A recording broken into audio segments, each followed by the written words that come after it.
सबसे पहले मैं तमाम मीडिया बंधुओं का शुक्रिया अदा करना चाहता हूं जो शॉर्ट नोटिस में हमारे जो जम्मू कश्मीर के डेली विजिट्स के मुद्दे हैं उसको लेके जो हमारे साथ शाना बशाना खड़े हुए हैं। आज all daily visit Jammu Kashmir संघर्ष समिति की तले, उसके बैनर के तले हमारे Asha worker, mid day meal cook, हमारे सीपीडब्ल्यू वर्कर्स, हमारे लैंड ओनर्स, मालिकम चौकीदार, हमारे तमाम लोग साथी यहाँ पे मीटिंग का जो आयोजन किया गया था। किसी तरीके से जो है हमारा बाहर प्रदर्शन नहीं हो पाया, जो कि आज प्रेस क्लब के अंदर जो है कश्मीर के अंदर हम लोग यहाँ पे प्रेस वार्ता करने जा रहे हैं। हमारी पहले से काफी लंबे समय से डिमांड है कि आखिर वो दिन कब आएगा जब इनको इनका इंसाफ मिलेगा। सरकारें बनती हैं, मैनिफेस्टो में इनके नाम आते हैं, लिस्टें बन जाती हैं। जब सरकारें बन जाती हैं तो फिर इनके जो है बातें असेंबली के अंदर नहीं बल्कि अपनी सैलरी बढ़ाने के लिए बात होती है। अपनी गाड़ियां, अपने प्रोटोकॉल, अपने बंगले, अपनी कोठियां नहीं बनाने की बात होती है। लेकिन हमारे इन मासूम लोगों की बात क्यों नहीं होती जो लाइन में सर्दी, गर्मी, बर्फ में वोट डालने के लिए खड़े होते हैं? इनके इंसाफ की बात क्यों नहीं होती? लेकिन हमारी आज डेली विजिट जम्मू कश्मीर संघर्ष समिति का ऐलान है सरकार की ओर जम्मू कश्मीर की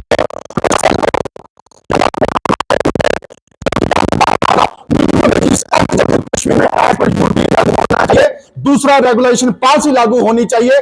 तीसरा लैंड ओनर को कंपनसेशन जहां उसके बदले जाप देने की जो बात की थी वो लागू होना चाहिए। और चौथा हमारा जो रिटायरमेंट पॉलिसी है वो उनके लिए फ्रेम होनी चाहिए।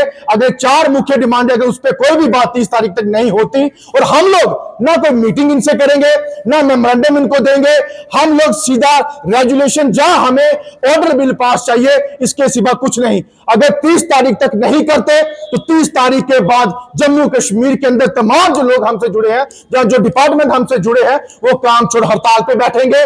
कोई घर भी नहीं बैठेगा, अपने दफ्तरों के बाहर, स्कूलों के बाहर, पंचायत घरों के अंदर फैमिली के समेत वो तमाम लोग बैठेंगे। और अगर उसका कोई भी नुकसान होता है तो प्रशासन या सरकार उसकी जिम्मेवार होगी। और मैं खुद जम्मू जीवन चौक प्रेस क्लब के बाहर धरने में बैठूंगा और जितने संगठन हमारे साथ हैं वो साथ देने की हमारे साथ जो है राब्ता करें। और कुछ संगठन भी आएंगे, लेकिन अब हम अपना हक लेके छोड़ेंगे अब, और हम चुप नहीं बैठेंगे। काफी सह लिया, काफी सुन लिया, काफी देख लिया। इनकी बंद जो आंखें हैं और कान जो इनके बंद हैं वो खोलने का काम संघर्ष समिति करेगी, वो हमारे लोग करेंगे, हमारी महिलाएं करेगी, हमारे नौजवान साथी करेंगे। क्योंकि इन्होंने हमेशा दबोचा है हम लोगों को। और हमारा रूरल डेवलपमेंट डिपार्टमेंट एक मालिकम चौकीदार है जो पिछले 22 साल से बिना पैसों के काम कर रहा है। और हमारी आशा वर्करें पहाड़ एरिया में, हॉस्पिटल्स में, घरों में काम करने के बाद 2000 का इंसेंटिव के रूप में दिया जाता है। और मिड डे मील कुक खाना बनाने के बाद 900 रुपया जो महीने का दिया जाता है और 30 रुपया दिहाड़ी दी जाती है। ये जम्मू कश्मीर की हालात है। और सीपीडब्ल्यू वर्कर 50 से 100 रुपया महीने का तनख्वाह दी जाती है। ये है जम्मू कश्मीर के लोगों की हालात। और बात की जाती है बड़े बड़े इलेक्शन जीतने के बाद इनको देखा जाता है कि नहीं, हम पहले मुद्दा हल करेंगे। बजट सेशन के अंदर मुद्दा ना हल करते हुए पूछ रहा हमारा एक भाई जो मालिकम चौकीदार था, वो हार्ट अटैक से उसने भी जान गंवाई। दुख है हमें ऐसे लोगों पे कि जो ऐसे लोग वोट लेते हैं इनसे और जब अपने बंगले संवारने के लिए वहां बिजी हो जाते हैं इनको भूल जाते हैं। वो अब हम ये नहीं होने देंगे। 30 तारीख के बाद उग्र रूप में तमाम डिस्ट्रिक्ट जितनी हमारी जुड़ी हमारे साथ, हर जगह धरना और प्रदर्शन होगा और काम छोड़ हड़ताल होगी। ये हमारी जिस दिन बजट सेशन पास हुआ मैं खुद वहां असेंबली के अंदर मौजूद था। मैंने भी आस लगाई थी जब उमर साहब बोलते जाते कब बजट में डेली विजिट्स का नाम आता है तो मैं वहीं पे नारा लगाता कि उमर साहब जिंदाबाद। लेकिन टोटली डेली विजिट का जब नाम नहीं लिया गया हमें तो दुख हुआ ही हुआ। उसी के चलते पुंछ के अंदर एक को हार्ट अटैक होने से उसकी जान चली गई, उसने कुर्बानी दी। और कितने लोग ऐसे मासूम लोग जो आज भी परेशान हैं, जो आज दुखी हैं। और असेंबली के अंदर इन्होंने जो है अपना हड़कम भड़कम मचाई है कि मेरी 5 लाख सैलरी कर दो, मेरी फलानियां गाड़ियां ला दो, मेरे फलाने बंगले ठीक कर दो, फलाने टेंडर पास कर दो। और उनके लिए कोई कमेटी फ्रेम नहीं होती, इनके लिए 6 महीने की कमेटी फ्रेम होती है। और कमेटियां पहले भी बनी है और 25 साल से सरकारें काम करती हैं। अब नई कमेटी बना के कौन सा काम कर लेंगी? और कमेटियों से भी मिला, मैं मुलाकात मेरी उनसे हुई, वेरिफिकेशन इनकी मंगाते हैं, इनके डॉक्यूमेंट मंगा रहे हैं। वेरिफिकेशन किस बात की? ये वो लोग हैं जो पंचायत घरों को संभालते हैं, हॉस्पिटल को संभालते हैं, स्कूलों को संभालते हैं।